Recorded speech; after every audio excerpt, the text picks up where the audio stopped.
यहाँ कराची में मुख्तलिफ एक्टिविटीज़ हुई। बहुत सारी फलाही इदारों ने कुछ गिफ्ट आइटम्स बनाए, तकसीम किए, बच्चों में माशाल्लाह। तकसीम किए अक़ीदा ख़त्म नबूवत को उजागर करने के लिए।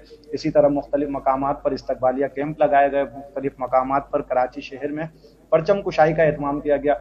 अमीर दावत इस्लामी मौलाना मोहम्मद इलियास कादरी साहब की तरफ से लोगों को ये पैगाम दिया गया था कि आज के दिन अपने नफ़े में 7% जो है डिस्काउंट जी, दें लोगों को। 7% ये भी डिस्काउंट है एक माशाल्लाह।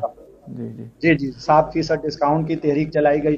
बहुत सारे लोगों ने, छोटे बड़े इदारों ने 7% डिस्काउंट दिया। हमारे यहाँ मरकज़ अहले सुन्नत मेमन मस्जिद मुस्लिहुद्दीन गार्डन में यहाँ पर जो है एक डिस्काउंट शॉप का इफ्तिताह किया गया और इस दुकान में लोगों को सस्ता राशन फराम किया जाएगा। मार्केट से कम रेट में जो है राशन दिया जाएगा और ये सिलसिला अब सारे साल चलेगा।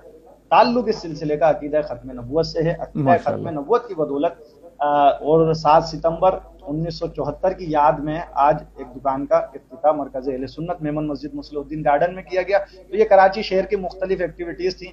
बाज़ जगहों पर अभी भी रैलियाँ जो है जारी हैं अक़ीदा ख़त्म नबूवत के हवाले से, ताकि ये माशाल्लाह। पैगाम लोगों तक पहुँचे, इस पैगाम को और आम किया जा सके। बहुत शुक्रिया मीम टीवी बहुत इंतज़ामिया शुक्रिया। का, ख़ुसूसी तौर पर आपका।